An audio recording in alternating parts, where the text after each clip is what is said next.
Tavs Auto TV atbalsta Sixt, autonoma pilna servisa autolīzings un auto abonēšana, Goodyear un ProBro Express automazgātavas.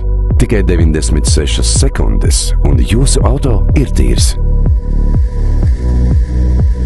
Šodien Tavs Auto TV tuvāk aplūkosim auto, kura priekšējos spārnus rotā logotipi ar Monte Carlo simboliku.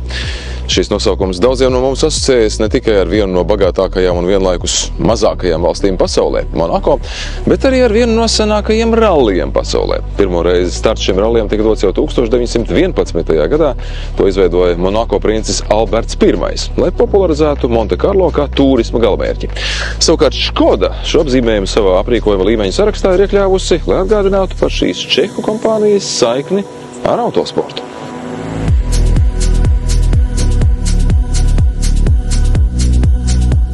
Nelielā izbraucienā Monte Carlo Škodā, bet tepat pierīgā esam aicinājuši Mārtiņu Spuri, mūziķi, rīta TV cilvēku un dažādu vakara pasākumu konferencijē. Studējis gan uzņēmējdarbības vadību, gan mūzikas menedžmentu, Mārtiņš jau 12 gadus nodarbojas ar muzikālo jaunradi indie popa grupā Franko Franko, kā bundzinieks. Veido podkāstu Laika kapsula un ticis daudzu pamanīts vadot šovu Balss maskā. Bet diendienā Mārtiņš mostas agri, lai citiem TV3 900 sekundēs vēstītu vienas no visvairāk gaidītajām ziņām par laika apstākļiem. Automašīnā būt man patiesībā ir viena no mīļākajām vietām. Tāpēc, ka neskatoties to, ka automašīnā ir stikli un tevi jau redz iekšā, bet man ir sajūta, ka tad, kad tu brauc automašīnā, ka tu esi tādā drošā mājiņā, līdzīgi tā kā Gliemezis iet viņam uz muguras ir tā mājiņa, tā ir arī, piemēram, mana automašīnā. Un ar auto es braucu, piemēram, ja man ir jāvada kāds pasākums, man ļoti patīk braukt ārpus Rīgas, jo tad sanāk ir garāks tas ceļš, un tad tieši tas brauciens turp un atpakaļ ir arī viena no jaukākajām lietām, jo es pārsvarā klausos podkāstus automašīnās.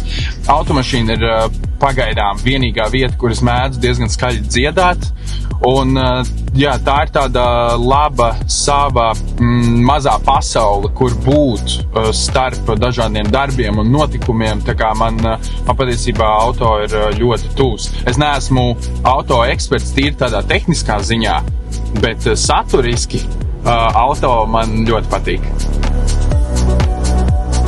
Ja runājam par jaudu, Monte Carlo versija Kami gadījumā vairāk simbolizē paaugstinātus apdares kvalitātes standartus, nevis dinamikas rādītājus. Šī pakotne ir pieejama visiem Kami dzinējiem, sākot no paša mazākā līdz pat 150 dzirspēku versijām.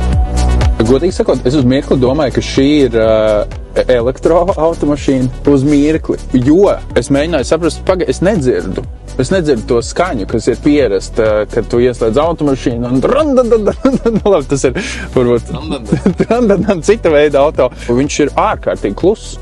Tā kā tiešām ļoti klusa automašīna. Man iesaikžoties šajā te auto, man ir sajūta, ka šis ir tāds īsti labs komforta līmenis priekš manis, jo man esošā automašīna, diemžēl, es ceru, ka viņi neskatās un neklausās šajā brīdī, bet viņa man ir mazlietiņ pa mazu tieši tajā augstuma ziņā. Ja es iztaisnojos, tad es jūtu, ka man galva tā kā var sisties griestos.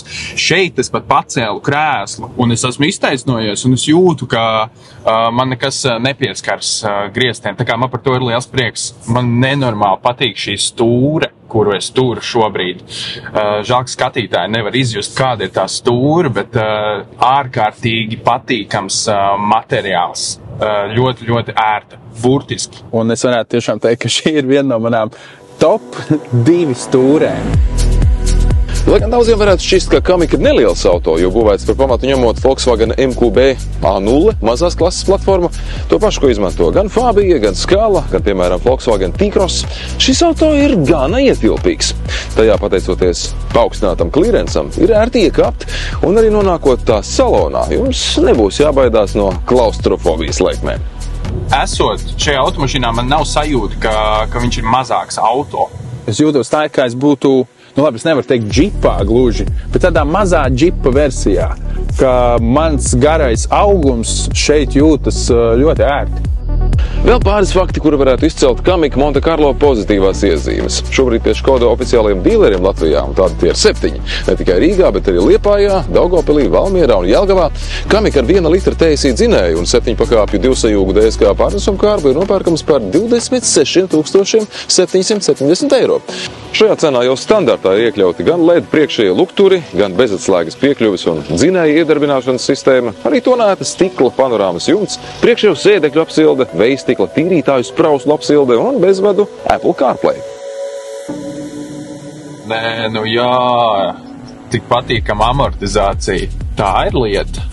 Patiesībā es ar šo auto varētu braukt gan pēc piena uz tālāko veikalu, jo uz tuvāko jāiet ar kājām, bet es varētu braukt arī uz mežu. Mierīgi, jo patiesībā braucot pa mežu bija tāds ik pa brīdim tāds pampakains, tas ir tāds jaunvārds, ja, ko es šodien izmantošu.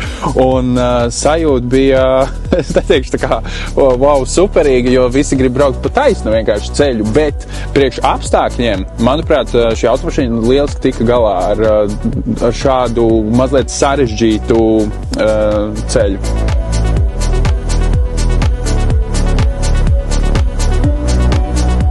Ja runājam par gaitu un ergonomiku, Volkswagen grupas auto vienmēr ir izcēlušies ar perfektu ergonomiku un varētu šķist, kas tur liels, radīt auto salonu, kurā vadītājiem ir ērti. Bet šajā brīdī rodas jautājums, kāpēc tad vēl joprojām pasaulē ir neskaitāmi daudz auto, kuros pat līdz Liepājai aizbraucot, ir jāiet pie masiera sakārtot savu muguru? Ļoti patīkam automašīnas sēdeklis, krēsls. Viņam ir tāda... Es pat nemāku izskaidrot, kas tas tāds ir. Es saukšu to par vanniņu manai atzveltnei. Un ir ļoti ērti sēdēt. Es nedrīkst braukt ar šo auto, jo tad man gribēsies mainīt savu automašīnu. Kamik salonā galvenais akcents ir sportiskie sēdekļi, kā arī citi šķietami nelieli, bet tomēr acīs krītoši dizaina elementi, kā piemēram šīs sarkanās līnijas vai paneļi ar oglekļa šķiedras rakstu. Standarta aprīkojumā iekļauts 8 colu digitālais displejs, savukārt kā opcija pieejams arī 10 colu virtuālais kokpits.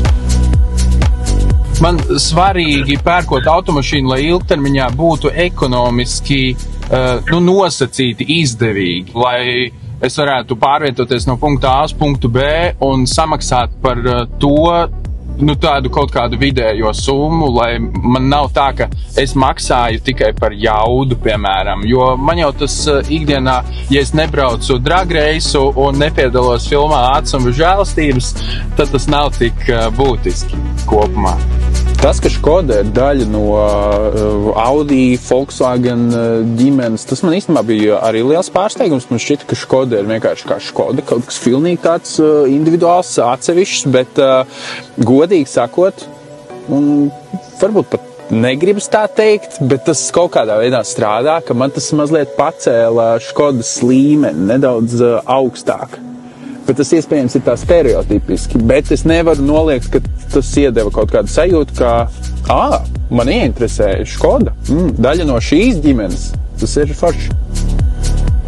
Tas bija mūsu šīsdienas brauciens ar uzlaboto Škoda Kamik Monte Carlo versijā. Un jāsaka godīgi, ka šis kompaktais pilsētnieks mums nemaz nelika vilties. Paldies, ka skatījāties šoreiz un tiekamies jau drīz atkal. Tavs Auto TV. Tavs Auto TV atbalsta Sixt, autonoma pilna servisa autolīzings un auto abonēšana, Goodyear un ProBro Express automazgātavas. Tikai 96 sekundes un jūsu auto ir tīrs.